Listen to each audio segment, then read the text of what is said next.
The Phone, c'est simplement un téléphone. Le premier en Europe, équipé d'un écran tactile, sans aucune connexion Internet ni aux réseaux sociaux. En tant que parent, il permet de rester en contact avec son enfant en éliminant tout risque d'addiction. Appeler, écrire, point.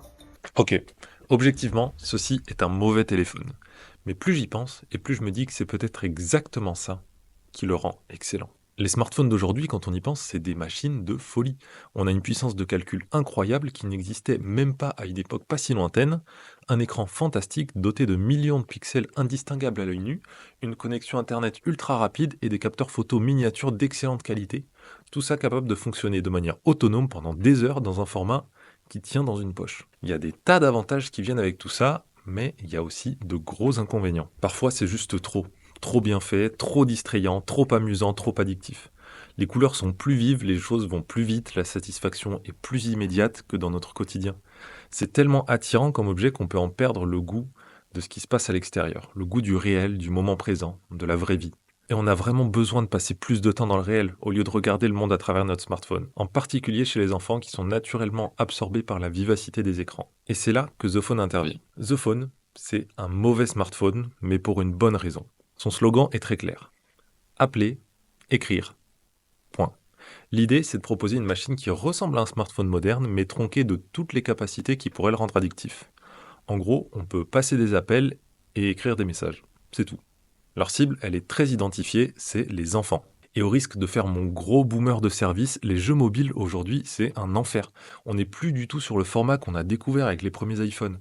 Là, on a des pastilles rouges de tous les côtés, des récompenses hyper abondantes au début et qui s'amenuisent par la suite exprès pour créer un manque. Avec un système de monnaie virtuelle, tout est fait pour flinguer le système dopaminergique de l'enfant, le rendre totalement accro et le faire acheter des lingots, des diamants ou quoi que ce soit d'autre. Clairement, n'importe lequel d'entre nous, enfant comme adulte, je vous mets au défi de jouer ou de scroller pendant 1 heure au réveil et d'avoir encore le goût de l'effort pour le reste de la matinée.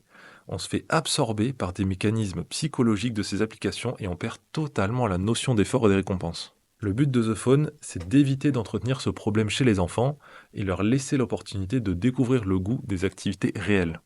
Ok, j'ai 30 secondes pour vous parler du sponsor de cette vidéo qui promet de vous faire gagner de l'argent tout en faisant un bon geste pour la planète. Les cartouches d'encre, ça coûte hyper cher. On en consomme 700 000 par an et on en recycle que 20 à 30%. Le principe de Single est hyper clair. Vous renseignez vos cartouches qui traînent. Il vous envoie un bon d'envoi prépayé. Vous envoyez gratuitement vos cartouches. Il les récupère à Marseille.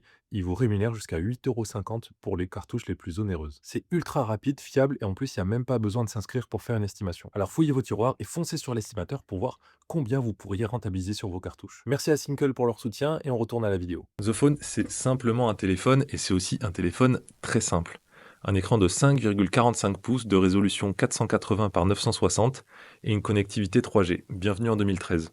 On a quand même une recharge par USB-C, mais avec un chargeur lent qui délivre seulement 5 watts, ça nécessite plus de 2 heures pour recharger complètement la batterie qui est de 2300 mAh.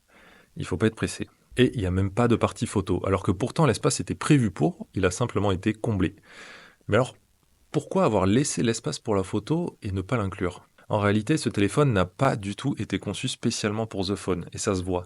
C'est un vieil appareil pas cher sorti il y a des années, probablement dédié à un pays émergent, qui a été esselé et rebadgé pour devenir The Phone. Ce type de fabricant, on appelle ça un OEM. Ça peut vous paraître un peu bizarre comme concept, mais c'est une pratique courante et tout à fait normale. Et si ça leur permet d'avoir un modèle tout prêt pour démarrer et avoir un prix à seulement 100 € pour tester le concept, c'est plutôt bien joué. Au niveau de l'usage, je pense qu'on ne peut pas faire plus minimaliste. La surcouche Android est vraiment simpliste. On a un écran d'accueil plutôt sympa en soi avec 4 icônes, téléphone, messages, contacts et paramètres. Les contacts sont rangés par ordre alphabétique, on a un champ pour nom-prénom et un autre pour le numéro, c'est tout. Bonne nouvelle, on a quand même le clavier Android de base avec tous les emojis. L'écran tactile répond très bien, ça tourne correctement, en même temps heureusement, mais en tout cas le feeling est similaire à un smartphone normal quand on utilise les SMS. Et puis c'est tout.